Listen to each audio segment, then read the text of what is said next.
કચ્છ અને ગુજરાતની રસપ્રદ ઘટનાઓને સમાચાર જાણવા અમારી ચેનલને લાઇક, શેર અને સબસ્ક્રાઇબ કરો.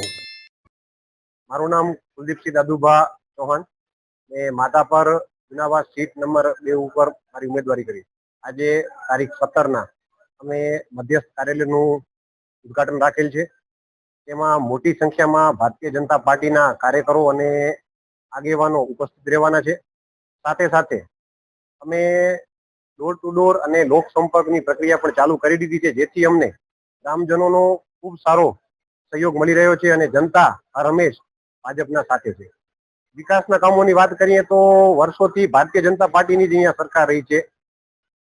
દરેક કામો ગટર લાઈન ના હોય, રોડ ના હોય કે લાઇટ ના હોય, એ થતા રહ્યા છે. તો અમુક વિસ્તારો જે એવા છે જેમને આ સુવિધાઓ નથી મળી, તો એ વિસ્તારોમાં અમારું વધારે પૂરતું ધ્યાન રહેશે કે એ વિસ્તારોને પણ આ સુવિધાઓનો લાભ મળે.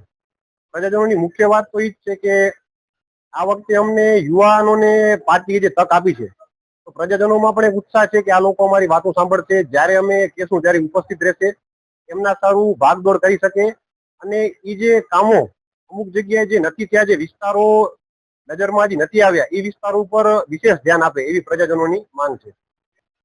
મતદારો માટે મારી એ જ અપીલ છે કે આપણે આ પર્વ, લોકશાહીનો પર્વ છે, તેને સફળ બનાવીએ અને વધુમાં વધુ મતદારો મતદાન કરવા આવે, જેથી કરીને ભારતીય જનતા પાર્ટીને જંગી બહુમતીથી લીડ મળે અને અમે 5 સીટ, જિલ્લા પંચાયતની સીટ 1 ને 4 સીટો અમારી તાલુકા પંચાયતની જંગી બહુમતીથી જીતીએ એવી અમારી આશા છે અને ઉમ્મીદ છે.